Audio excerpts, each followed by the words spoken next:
की इस चैतन्य तीर्थ भूमि पर आप सब ने मिलकर जो भव्य गणेशोत्सव का आयोजन किया, उस आयोजन को प्रणाम है।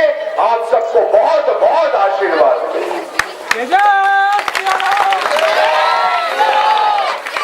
मंच से घोषणा हुई कि गुरुजी उद्बोधन करेंगे, पर पहले मैं आपसे सुनना चाहता हूं, क्या आप चाहते हैं उद्बोधन हो? क्या आप चाहते हो उद्बोधन हो? तो आपको मेरी एक शर्त माननी होगी। मुझे सोए हुए मुर्दों में उद्बोधन करना नहीं आता है, तो आपको मुझे पहले विश्वास दिलाना होगा कि मैं जागृत सिंह संतानों के बीच में हूं, कि मैं चैतन्य राम जी की संतानों में उद्बोधन कर रहा हूं।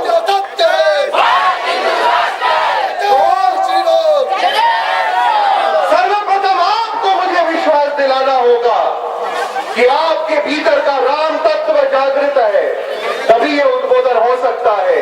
तो मेरे हर प्रश्न का उत्तर मुझे हर व्यक्ति के मुख से चाहिए। अगर एक भी व्यक्ति चुप रहा तो ये उद्बोधन संभव नहीं। मुझे एक एक माता के मुख से सिंह गर्जना चाहिए, एक एक व्यक्ति की दहाड़ सुनाई देनी चाहिए। तो मेरा पहला प्रश्न है आप सबसे, क्या आप सबको हिंदू होने का गर्व है? माताएं सिर्फ हाथ ऊपर कर, इससे क्या समझ में आवे? वो युवा पीछे से सिर्फ मुंह हिला रहे हैं, बोले गुरुजी को सुनाई तो देगा नहीं, तो अपन सिर्फ मुंह हिलाओ। देखो बेटा, हिंदुत्व का काम इतने सस्ते में नहीं होता, ये सस्ते लोगों की चीज नहीं है। शिवाजी महाराज ने, समर्थ रामदास जी ने, प्रभु श्री राम ने अपना पूरा जीवन खपाकर हिंदू संस्कृति जागृत की थी।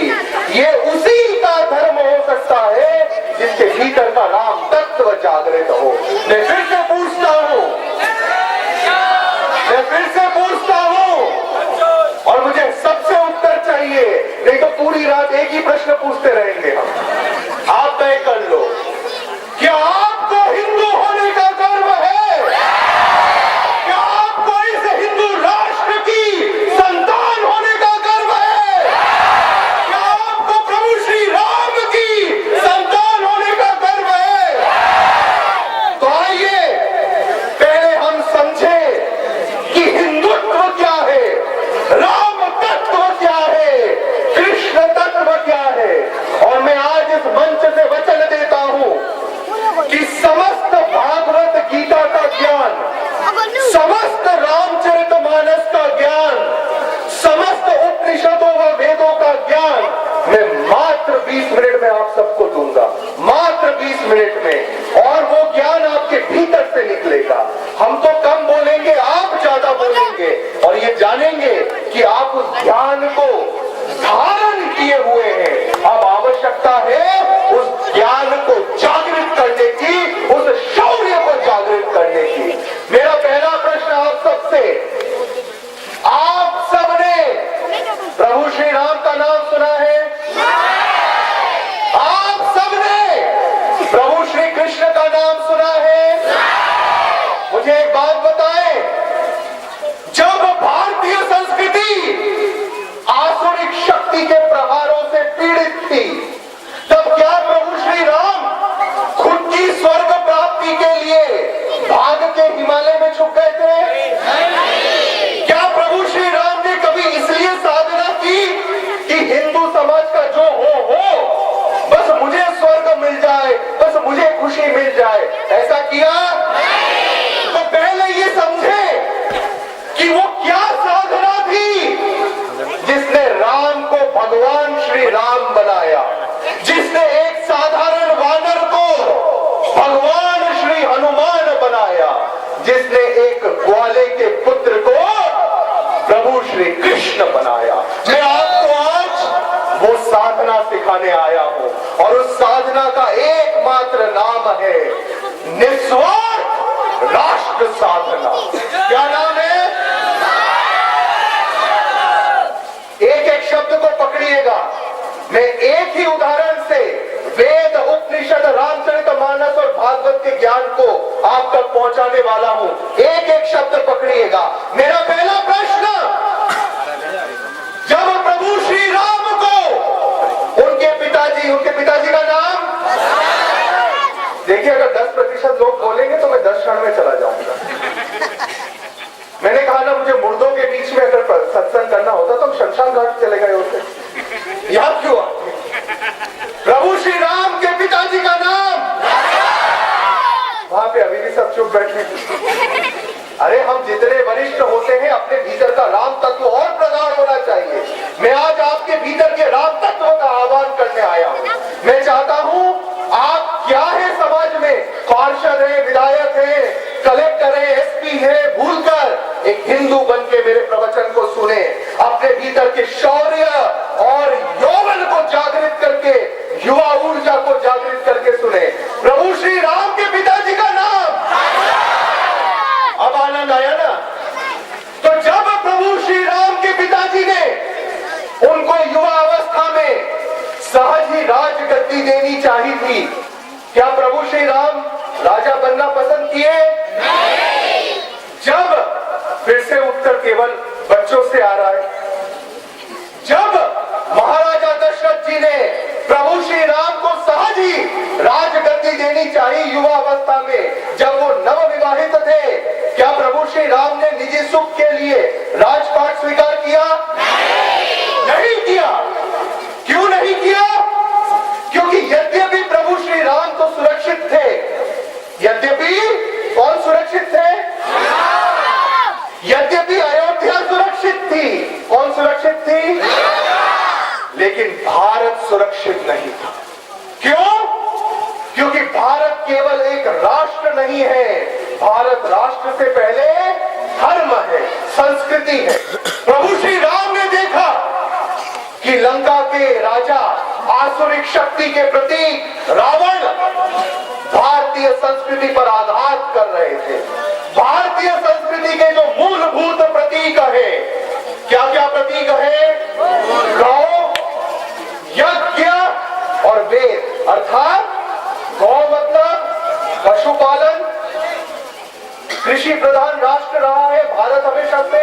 हमने प्रकृति में ईश्वर को जाना है हमेशा से, इसलिए गौ माता की हम पूजा करते हैं। यज्ञ, क्योंकि भारत, हिंदू समाज हमेशा पुरुषार्थ की रहा है, परमार्थ की रहा है। हम अपने लिए नहीं, राष्ट्र और संस्कृति के लिए जीते हैं। हम ऐसे देव संस्कृति के संतान हैं। इसलिए यज्ञ और वेद, वेद अर्थात आध्यात्मिक चैतन्य ज्ञान। तो भारतीय संस्कृति के 3 प्रतीक क्या क्या हुए? पहला सबसे आवाज आना चाहिए, पहला, दूसरा, तीसरा। तो रावण ने यद्यपि कभी भारत पर आक्रमण नहीं किया, लेकिन रावण ने भारतीय संस्कृति पर ठीक उसी प्रकार आक्रमण करने का प्रयास किया जैसे आज भारतीय संस्कृति पर कौन आक्रमण कर रहा है? कौन कर रहा है? ध्यान से सुने, रावण ने कभी भारत पर आक्रमण नहीं किया, लेकिन वो असुरों को रात के अंधेरे में भेजता था। जहां यज्ञ होता था, यज्ञ ध्वंस करने, वेद पाठी ऋषि मुनियों की हत्या करने, गौ हत्या करने, वो असुरों को भेजता था। क्या ये आज के जैसा ही आतंकवाद नहीं है? क्या ये आज के जैसा ही आतंकवाद नहीं है?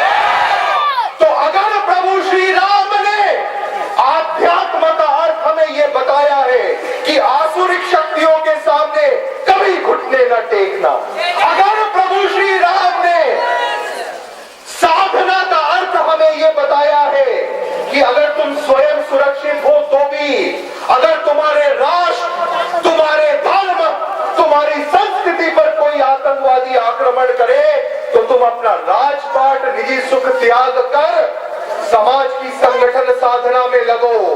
तुम उस संगठन साधना के माध्यम से उस आसुरिक संस्कृति को जड़ से मिटाकर राम राज्य की स्थापना करो, एक महान हिंदू राष्ट्र की स्थापना करो। अब एक प्रश्न पर आप गहरे में चिंतन करिए। मैं आपसे एक प्रश्न पूछना चाहता हूं, अगर प्रभु श्री राम का उद्देश्य केवल रावण को मारना होता तो क्या उनको राजपाट कोई आवश्यकता थी? एक एक शब्द को ध्यान से समझिएगा, क्योंकि रामचरितमानस और उपनिषदों के एकात्मता को मैं 2 शब्दों में अभिव्यक्त करने वाला हूं। ध्यान से सुनिएगा एक एक शब्द को। अगर प्रभु श्री राम का उद्देश्य केवल रावण को मारना होता तो क्या 14 साल के वनवास की कोई आवश्यकता थी? सोचिए, अगर वो दुर्बल, कमजोर, दलित, वनवासी, क्षुधित, शोषित वानरों को संगठित करके रावण को मार सकते थे, तो क्या वो अयोध्या के विश्व विजयी सेना के साथ रावण को नहीं मार सकते थे? बेटा, अगर वहां का माइक थोड़ा धीरे हो सके, सकते थे? आया ना? तो उन्होंने 14 वर्ष का वनवास क्यों धारण किया? ध्यान से सुनिएगा। अगर देव संस्कृति कमजोर हो, अगर कौन कमजोर हो? अगर देव संस्कृति कमजोर हो, अगर अच्छाई की ताकत कमजोर हो, तो आसुरिक शक्ति तो मजबूत होगी ही। प्रभु श्री राम ने देखा कि भारतवर्ष जातिवाद में बटा हुआ है, भारत के वनवासी जनजाति शोषित है, क्षुधित है, पीड़ित है। प्रभु श्री राम ने पहले 14 वर्ष अयोध्या से लेकर लंका तक की पदयात्रा की।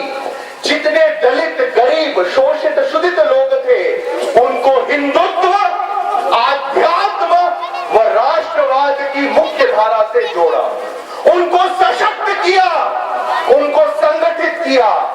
और जब देव संस्कृति ताकतवर बन गई, तो भारत के हिंदू समाज का जो सबसे कमजोर वर्ग था, वानर समाज, वनवासी समाज, उनको उन्होंने इतना शक्तिशाली बनाया, इतना शक्तिशाली बनाया कि उस समय की सबसे बड़ी ताकत रावण, जिससे इंद्र भी हार चुका था, उन कमजोर वानरों ने संगठित होकर उस रावण को भी मिटा के दिखा दिया।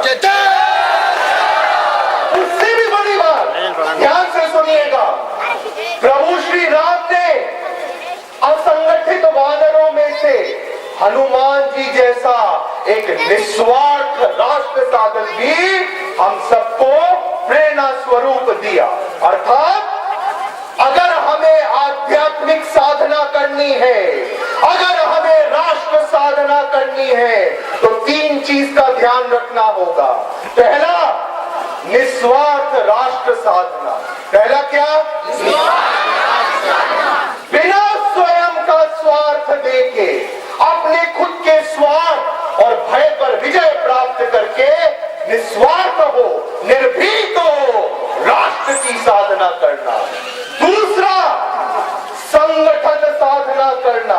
राम जी ने यह नहीं कहा कि मैं तो ताकतवर बन गया हूं, ज्ञानी बन गया हूं, अब समाज जो है अज्ञानी रहे, निर्बल रहे, ताकि मैं शासक बना रहूं। नहीं, उन्होंने अंतिम व्यक्ति को भी ताकतवर बनाया। जब एक व्यक्ति की सोच इतनी परमार्थी हो, तब वो राम जी को प्राप्त हो सकता है। और तीसरा, निर्भीक होकर आसुरिक शक्तियों को जड़ से मिटाना। जो व्यक्ति अपने भय से ग्रसित हो, आसुरिक शक्तियों के सामने घुटने